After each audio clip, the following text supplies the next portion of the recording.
আসসালামু আলাইকুম সুপ্রিয় দর্শক, আপনারা এখন দেখতে পাচ্ছেন আজকে এমন একজন ভাই আসছে। ভাইয়ের বাসা কোথায় জানি? আমার হচ্ছে নওগাঁ জেলা পোরশা থানা। আচ্ছা, নওগাঁ থেকে আসছে। তো আজকে ভাইয়ের কন্ডিশনটাকে প্রথমে দেখাই, আপনি দেখেন ভাইয়ের মূলত কন্ডিশনটা এরকম জায়গা থেকে চুল পড়ে গেছে, যে রুট নাই এখানে। হ্যাঁ, এখানে আমরা আজকে সার্জারিটা করে দিচ্ছি। আর যেটা দেখতে পাচ্ছেন তালুর দিকে এখানে ছোট ছোট চুল আছে, বেবি হেয়ার আছে, সেখানে যদি আমরা ওষুধ ব্যবহার করি চুলগুলো অটোমেটিকলি ঘন হয়ে যাবে। সো এখানে আমরা সার্জারি করবো না, এই জায়গাটায় এখানে ওষুধ দিয়ে দিবে পরবর্তীতে, যাতে এগুলা ঘন হয়ে যায়। হ্যাঁ, এগুলো ওষুধ ব্যবহার করলে ঘন হবে। এখন আমরা জাস্ট আজকে হেয়ার লাইনটা করে দিচ্ছি, সামনের দিকে হেয়ার লাইনটা করে দিচ্ছি। তো আসসালামু আলাইকুম ভাই, কেমন আছেন?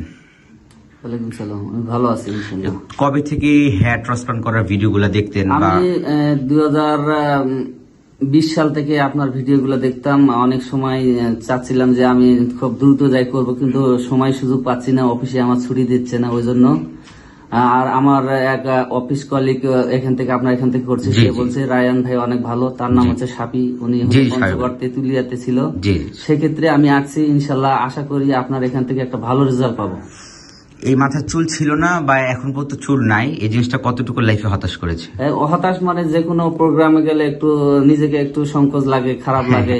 সেই জন্য আসছি যে হয়তো রায়হান ভাইয়ের মাধ্যমে এটা আমি ট্রান্সফার করে নিলে ভবিষ্যতে আমি যেন আবার আগের সেই রূপটা যেন একটু ফিরে পাই ইনশাল্লাহ। এই যে কবে থেকে চুল পড়া শুরু হলো, যদি আপনি চিকিৎসাটা নিতেন এরকমটা হতো না। কিন্তু এটা হলো আমার চুল পড়া শুরু হয়েছে 18 সাল থেকে। তখন আমি কারণ বাজারে ছিলাম রিক ইনজিওতে। ওই সময় একটু টাইফয়েড হয়েছিল, টাইফয়েড হওয়ার পরে আমার এই মাথা চুলটা উঠে গেছে। আচ্ছা, যখন চিকিৎসাটা নিতেন, যখন স্টার্টিং, তখন কিন্তু আপনি যদি ওষুধ ব্যবহার করতেন এই অবস্থাটা হতো না আপনার? ওই সময় হয়তো এটা আমি ভাবিনি। আচ্ছা আচ্ছা। আর আপনার ভিডিওটা আমি পরে পাইছি, তারপর থেকে চিন্তা ভাবনা করছি যে আমি রায়হান ভাই এখানে আমি করব। আমরা কি বুঝতে পারছি আপনাকে? আজকে আমরা এই সামনের দিকে করে দিব, আর বাকিগুলা এগুলা কিন্তু পাতলা। এই যে দেখেন, হ্যাঁ, এখানে কিন্তু আমরা হেয়ার ট্রান্সপ্লান্ট করবো না। হ্যাঁ, এগুলা কিন্তু যদি আপনি ওষুধ না দেন তাহলে কিন্তু এগুলো এমন পাতলাই থাকবে। হ্যাঁ, আর এগুলো যদি ট্রিটমেন্ট আর ওষুধ ব্যবহার করেন তাহলে কিন্তু এই চুলগুলো যেগুলো আছে এগুলো ঘন হয়ে যাবে। ঠিক আছে, তা আমরা আজকে সামনের দিকে করে দিচ্ছি, যদিও বেশি গ্রাফ লাগে। আজকে আপনার বাজেটের সমস্যার জন্য লাস্ট মেসেজ দর্শকের উদ্দেশ্যে কি মেসেজ দিতে চাচ্ছেন আপনি? দর্শকের উদ্দেশ্যে আমি মেসেজ দিতে চাচ্ছি, যদি কোনো ভাই হেয়ার ট্রান্সফার করে, যেমন লক করলে উনি আবার রিপ্লাই দেয়, সঙ্গে সঙ্গেই ফোনে কথা বলে, ভালো একটা পরামর্শ দেয়। সেই জন্য আমি দর্শকের উদ্দেশ্যে বলতে চাই, ইয়ং বয় যারা আছে তারা এখানে এসে করবে। আর আমি আজকে যে সার্জারি করতে আসছি, আপনারা আমাদের জন্য দোয়া করবেন, আমি যেন ইনশাল্লাহ ভালো একটা রেজাল্ট পাই। আচ্ছা, আজকে সার্জারি করতে আসছেন, বাসার সবাই রাজি ছিল? আমি মূলত আমার বাবা মাকে জানাইনি, সে বাধা দিচ্ছিল এর আগে, সেই জন্য আমার ওয়াইফ শুধু জানে, আর আমি জানি। ওয়াইফ সাপোর্ট করছে? জি, আমার ওয়াইফ সাপোর্ট করছে। আচ্ছা আচ্ছা, বলছে চুল লাগবেই নাকি? আচ্ছা ঠিক আছে, সমস্যা নেই। আজকে আমরা আপনাকে ইয়াং করে দিব, সমস্যা নেই। আজকে হেয়ার ট্রান্সপ্লান্ট করে দিব। পুরো রেজাল্ট আসতে অবশ্যই সময় লাগবে, যেটা জানেন 12 মাস ট্রিটমেন্ট নিতে হবে, আর মানে 12 মাস ওয়েট করতে হবে পুরো হেয়ার ট্রান্সপ্লান্ট রেজাল্ট আসতে। আর বাকি চুল যেগুলো পাতলা, এগুলো যদি হলো যে আপনি 6 থেকে 18 মাস টানা কন্টিনিউসলি ওষুধ ব্যবহার করেন, তাহলে এই যে চুলগুলো আছে এগুলো ঘন হয়ে যাবে। হ্যাঁ, কারণ আমরা সামনে লাগিয়ে দিলাম, এখন আপনি ট্রিটমেন্ট নিলেন না, তাহলে কিন্তু এগুলো পাতলাই থাকবে। যাতে এগুলোও ঘন হয়, আপনার সামনে হলো ডেন্সিটির সাথে এগুলো যাতে ঘন হয়, সেজন্য আমরা আপনাকে ওষুধ দিব। কন্ডিশন আপনার স্ক্রিনে দেখতে পাচ্ছেন, হলো ওনার এরকম কন্ডিশনে আজকে আমরা হেয়ার ট্রান্সপ্লান্ট করে দিচ্ছি।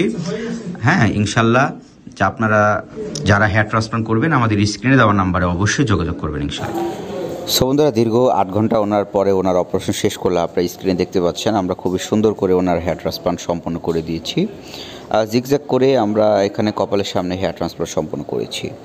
আর ওনার যে পিছের দিকে কিন্তু করি নাই, দেখেন মাঝখানে আর পিছের এরিয়াতে আমরা সার্জারি করি নাই। উনি বারবার আমাদের বলতেছিল এগুলো কি করব, সামনে করলেই হলো না। পিসের ডেন্সিটি যদি আপনার ওরকম ঘন না থাকে তাহলে কিন্তু আপনার ডেন্সিটি ম্যাচ করবে না। তো অনেক পেশেন্ট আসে যারা সার্জারি করার পরে অনেক আপসেট দেখতে পারি, কেননা ওনাদের তালুর এরিয়া, মাঝখান এরিয়া পাতলাই থেকে যায়।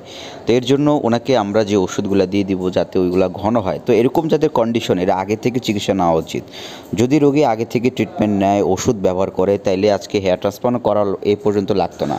সো বন্ধুরা, আপনাদের যাদের এরকম কন্ডিশন, পাতলা হয়ে যাচ্ছে, সামনে থেকে চুল পড়ে যাচ্ছে, অবশ্যই স্ক্রিনে দেওয়া যে নাম্বার দেখতে পাচ্ছেন, হোয়াটসঅ্যাপ নাম্বার, এটাতে হোয়াটসঅ্যাপে মেসেজ করলে সবার আগে ওষুধ দিতে হবে। ওষুধ দিলে এই চুলগুলো অটোমেটিকলি ঘন হয়ে যাবে, সার্জারি করা পর্যন্ত আর আশা লাগবে না। সো বন্ধুরা, আপনারা দেখতে পাচ্ছেন এনার আজকে আমরা 2000 গ্রাফ সামনের দিকে হেয়ার ট্রান্সপ্লান্ট করে দিয়েছি।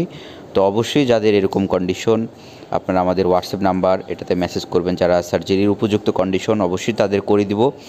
আর হোয়াটসঅ্যাপে মেসেজ দিলে আপনার কত গ্রাফ লাগবে, কত টাকা লাগবে, অ্যাডভান্স 2000 টাকা আমাদের অ্যাডভান্স করতে হয়। তারপর একটা ডেট দেবো, ওই দিন এসে সরাসরি আমার সাথে দেখা করতে পারবেন। সো বন্ধুরা, আজ এই পর্যন্ত। আল্লাহ হাফেজ।